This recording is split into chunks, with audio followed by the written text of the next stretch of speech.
Hi, and welcome to the podcast. My name is Father Bill W. I am an alcoholic in long term recovery, a member of the program of Alcoholics Anonymous. Had the gift of sobriety since December 27th, 1972. And we're starting a new series. I'm kind of excited about it. This one is kind of going back to the spiritual roots of our 12-step programs.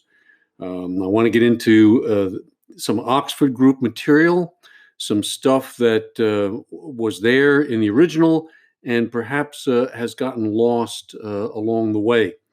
So I think you'll find it exciting. I'm really looking forward to doing it. The first episode is going to center on a concept that was important to the Oxford Group people and was finding God's plan for our lives.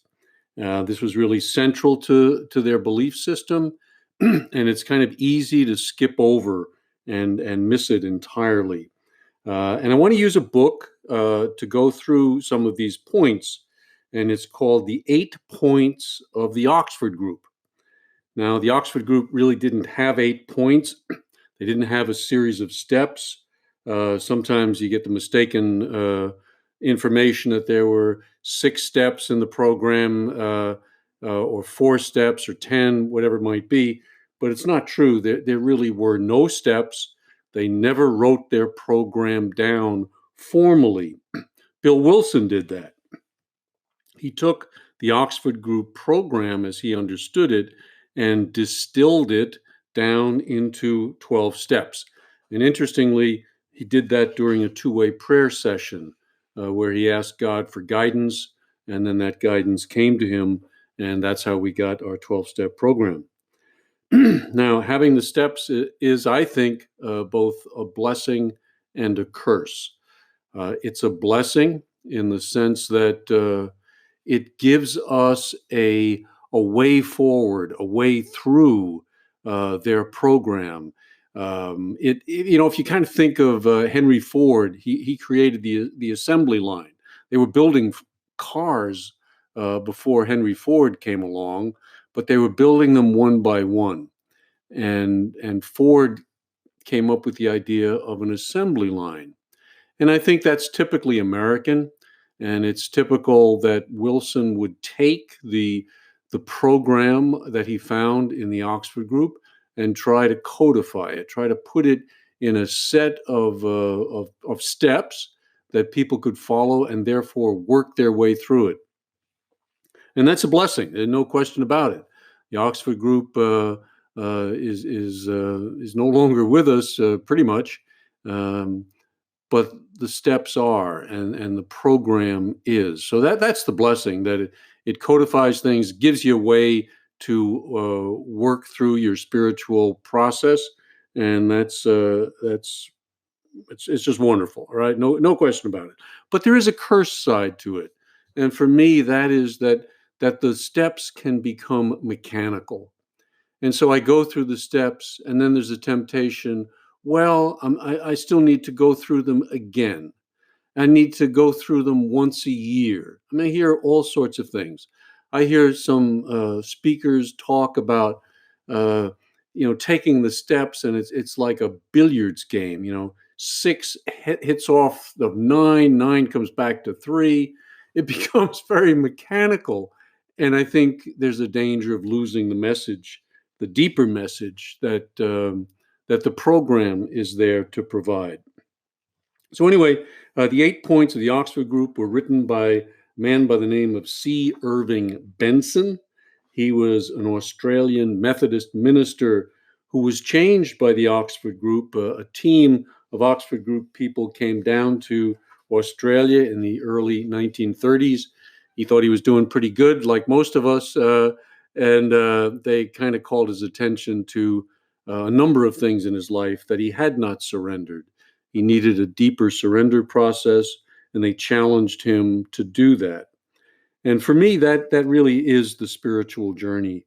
That it's something you never get through, you never finish. It's always an ongoing process, and is always the ability to go deeper. That's the way the program was described to me. It's not just about staying sober. though that is important, but it's starting a real inner journey to discover ourselves and who we are, and what life is about. Anyway, the book is available. You can get it on Amazon for about $18. But it's also free to be downloaded. So if you will Google 8 Points of the Oxford Group PDF, it should come right up for you. And it's not necessary to have the book to follow along with this podcast series, but might be helpful, might prod you to get some of the information that we're not going to be able to cover. So I'm not going to go through the each chapter. He's got 8 chapters devoted to each one of the points he wants to reference. But I am going to try to take 3 or 4 major points out of each particular chapter. So Benson, his first chapter is titled, God Has a Plan for Every Life. And Benson's first point is basically this, that God has a plan for the world, but God's plan will only come about through you. See, you and I are each a part of that plan. And if we do the part that God has assigned to us, then God's plan inches forward. If we don't do it, God's plan slides back. Now, when I worked in treatment centers as a therapist, I used to tell my patients, this place isn't going to be the same now that you're here. It will either be a better place or it will be a worse place, but it cannot be the same place. And I think the same is true with our lives. Whether we get the program in its depths or not is going to make a difference. And it's going to make a difference not only to us, but to many people who are kind of counting on us to get it. It's going to make a difference in their lives as well. So I think this is a really important point. Frankl makes the point, Viktor Frankl, he was a Jewish psychiatrist, wrote a book that was very meaningful to me in my early sobriety. It was called Man's Search for Meaning. And that's what I think Benson is trying to get to in this plan business, that if we understand the plan, then we're going to have an increased amount of meaning and purpose in our lives. And Frankl was convinced that people had to find meaning and purpose. And one of the reasons I like Frankl so much is because there's no BS with him. I mean, he didn't earn his stripes at Harvard or Yale or in a laboratory. He got them in a concentration camp. He was a Jew. He was sentenced to a concentration camp, lost most of his family in that camp. They died, but somehow he was able to survive. And one of the reasons he survived, and this is important, is that he found meaning and purpose even there in a concentration camp. And if you can find it there, then I think you can find it anywhere. So he would watch people, and he would see that they could go without food, they could go without water, but they couldn't go very far or last very long if they lost the meaning and purpose to their lives. They had to find that. He could see it in their eyes when they lost it. He'd encourage people to give up the food, give up the the water. If you shave so that you look presentable. I mean, don't lose your human dignity. That was the message that he learned and he conveyed throughout the rest of his life. He was a student of Nietzsche, and Nietzsche said something really, really brilliant. He said this: "He who has a why to live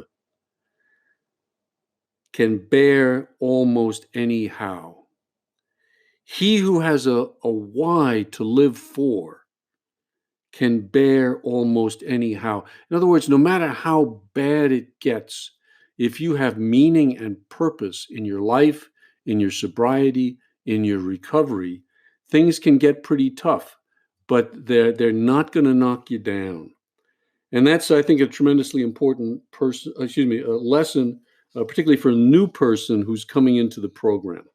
I mean, most of us, when we first come in, we've lost our meaning and purpose in life. And addiction has a way of really doing that to us, of sucking out all of the meaning and purpose that maybe we had at one time. So there we are, we're lost, we're adrift.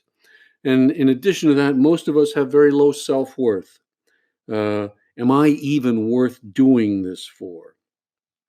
But even in spite of that, I find addicts and alcoholics are wishing to be helpful for other people. And that's something that you can kind of plug into here. Um, so what they believed, going back to the Oxford group, what they believed was that we can be helpful to God, that God needs us for His plan. Um, and we may not think that we have much to work with, but God obviously thinks we have a lot to work with, and it makes a difference to the human race. I mean, it really matters. I remember in early sobriety, I went to an AA meeting, and I came back and told my sponsor it wasn't a very good meeting, I thought, and I said, "Man, that was a lousy meeting I went to." And he said, "Oh yeah? What did you contribute?" Kind of stopped me short. See, I was going there to judge. My ego was very much in charge. I was there to be entertained. It wasn't so much a question of what did I have to contribute. It was what were they going to do to entertain me, to make it a meaningful meeting for me.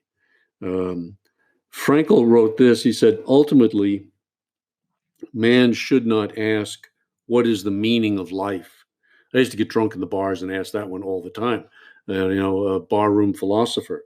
What is the meaning of life? He said, don't ask that question. You can't answer that question. That's a mystery. What you can answer is this question. What is the meaning of my life? What is the meaning of my life? And that's a very, very different question, you see. And it's kind of what I think the way AA has kept that alive is this expression, living life on life's terms, not on my terms. What is life asking of me rather than what am I demanding or asking of life? Wilson said, we need to be responsible. His therapist, Harry Tiebout, looked on addiction as staying immature, staying in the cradle, not growing up, being irresponsible. I mean, that's what kids are. And you can meet people who are 30, 40, 50 years old in recovery, and they still haven't learned the responsibility lesson. Be responsible. I'm responsible to not drink today. I'm responsible to not eat compulsively today. For this, I am responsible. When someone reaches out for help, Wilson said, I want the hand of AA always to be there. And for that, I am responsible. So this responsibility plays a key role in finding what God's plan is for my life. Benson Guzani writes, God has a plan for our lives, and the real adventure of being alive is to achieve it. And I have a friend isn't in recovery, but he says we really shouldn't call this 12-step journey recovery. We should call it discovery because it's an adventure. And it's really, I believe, it's living out the hero's journey. Throughout literature, the hero's journey is a part of every culture. It's when an individual goes down and suffers, goes to hell, literally, and then comes back changed. Well, I think that's the story of 12-step recovery, that we suffered, and we should really benefit from that suffering. Um, One Jungian therapist talks about boiling in the oil of transformation. I really like that expression because, I mean, I'm sure you're like myself. We boiled for any number of years. We got out of the pot, and we said, okay, I'm ready to grow. I'm ready to change. I'm ready to live life on life's terms. I'm ready to be responsible. I'm ready to find out what God's plan is for me because I've really messed this thing up. But then the Jungian psychologist says, and sometimes we're sent back into the pot for further boiling in the oil of transformation. And so I don't think it's a boy, I stepped out of the pot in 1990 or 87 or whenever the heck it might have been, and now I'm just golden. No, the journey is to experience where further change needs to happen. And that's how we really grow psychologically and spiritually. So, how do we find this new adventure? Well, Benson says it's really only through the act of surrender. And this becomes his second point. And he writes this: surrender is not something to be done once and for all, but a process to be sustained. It must be continuously deepened. Every new day must be surrendered to God. Anything consciously kept back mars everything. All that is in self, good, bad, and indifferent, must be handed over to God. He will then give back whatever is fit for us to use. See, there's two surrenders. I learned this when I started studying the Oxford group, and it made sense in the steps. Uh, there was that initial surrender that we do in step 3, where we turn to God and pray, God, if you're there, if you exist, I really need help. And we do that in the company of another person. But then after a while, there comes a deeper surrender that is necessary. And this is the surrender that we find in step 7. We boil in the pot in step 6, becoming entirely ready. Hey, and then in 7, we do that deeper surrender. And this becomes Benson's third point, that if we live by God's standards and find doing His will the focus of our life, then that surrender really, really deepens. Uh, Wilson did not like using the word sin. You don't really find it. Well, you do find it occasionally, but it's not a big deal in the big book. He knew alcoholics were not. We're going to be frightened away by that word. You know, we've been preached to, and it doesn't do any good. So he uses shortcomings, words like that, defects of character.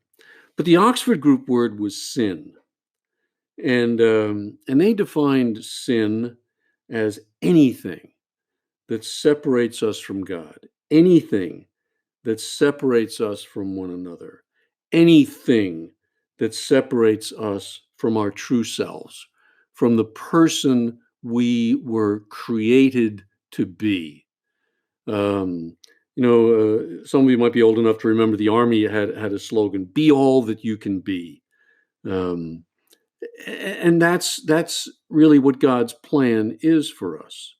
Not to join the Army, but to become all that we can be. And anything less than that is sad. It's not complete fulfillment of who we are. And that's an ongoing thing. You know, I'm sober going on 47 years. There are parts of me that still have not come into being. There's still work that needs to happen in me, where my ego needs to surrender more and more of itself to come into alignment with God's will. When um, I'm still in, I go to an AA meeting. I'll drop the F bomb before I drop the S word, but But sin, they used to write it with a small s, a capital I, and then a small n, if you can imagine that. So that what they were saying was, it is the I, it is the unsurrendered ego in my life, the egotism, the egocentricity, the self-centeredness that really is keeping me from life. And that's what we need to find out. I'm not out to make everybody, goody goody, because they say, take the good and the bad. That's what we're giving God. And I got to look at that bad. I got to look at that stuff that's in me. And in one sense, that's the stuff that's going to save me, because therein is the material that I need to use in my daily life, the unsurrendered stuff. And so I keep coming back to it. And in many cases, I keep failing at it. And that's okay. See, that's okay. Uh, it's not to become perfect, it is to aim for perfection. And there's a real big difference in that. So the Oxford group people had a saying that they said, interesting sinners make interesting saints. Uh, a guy who's pretty good and just becomes a little bit better isn't very interesting.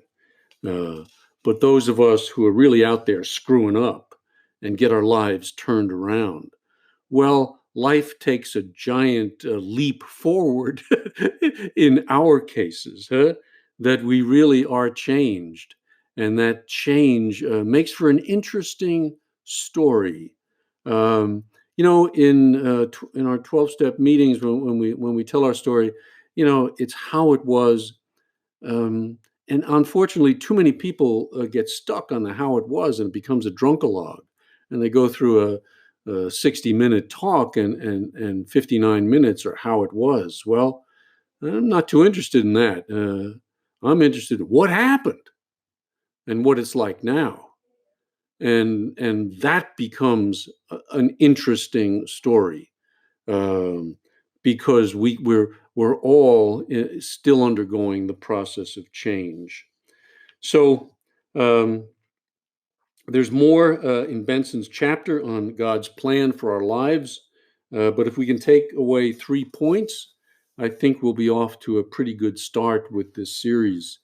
And the first point, just to review, is that God has a plan for every life, and he reveals that plan to us daily through our two-way prayer.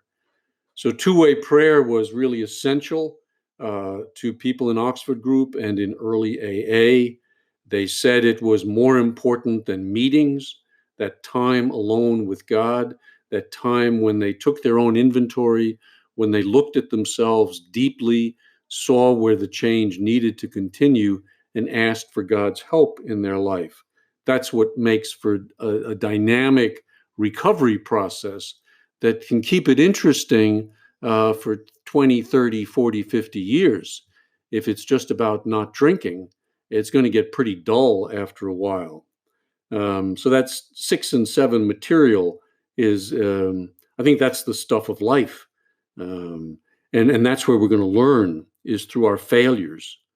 Jung said, success after midlife has nothing to teach a man. It's our failures that are going to teach us. So as we come to God each day, not having achieved maybe what we set out to do, fully doing his will, those are the areas wherein he will then still be able to work in our lives. So that's point number 1, that he reveals his plan to us on a daily basis. Point 2 is it makes a huge difference to a whole lot of people whether or not we respond to his plan. See, it's not just his plan for us. It is that we grow in responsibility for carrying the message, relying on him for his strength and his help, but then carrying his message to the people that we are then ready to help to change. I mean, Frank Bookman, the founder of the Oxford Group, was interested in changing the world. But the only way you're going to change the world is one life at a time. There simply is no other way. There's not a system that's going to do it. There's not 12 steps that are going to change the world. There's one individual going through the 12 steps who's going to get changed. And then he or she is responsible for carrying out God's plan for the world as it is revealed in their lives. Okay? And it may not look very big, but it's really super, super important that I'm making that change in my own life. And the third point is we need to watch out for the stuff besides addiction, the ism stuff, the step 6 and 7 stuff, as we would call it, the stuff that gets in the way of being fully surrendered. And that's what, again, one of the blessings and the curses of of most 12-step programs. It's the singleness of purpose, and it's a blessing in that the singleness is to help alcoholics or to help eating disordered people. It's focused singularly, not to help everybody. At least not that's not where the main emphasis is directed. But that 6 and 7 stuff, see, those are the forgotten steps. And those are learning how to live by the 4 absolutes, the principles that Dr. Bob said he stayed with all of his life. Absolute honesty, absolute purity, absolute unselfishness, absolute love. Those are the guiding principles that really lead to a changed life. And that's the areas that we need to continuously work on. So anyway, I think there's some good material in Benson's book. He can get a little bit preachy, and maybe I can too, so I better watch out for that. Not here to preach. I'm here to give you some information that I'm hoping is going to be helpful to you in going deeper into your own 12-step program. So if this material is helpful, I'd encourage you to share it with some friends, to let them know about the podcast. Send them to the website called twowayprayer.org. And it'll teach you how to do the two-way prayer process, because that's, I think, the major thing that got left behind and that we really need to retrieve. I'm doing workshops now pretty heavily, and I just love watching people come alive when they get this information, when they hear God talking to them through their own minds, in their own handwriting. There's just nothing like it. So make that part of your program if you haven't done so already. The next episode we're going to do is going to be on sharing, how the Oxford Group people approach sharing, how important it is, and what role it plays in the recovery process. So thank you for listening. I hope this information has been helpful. God bless, and keep coming back.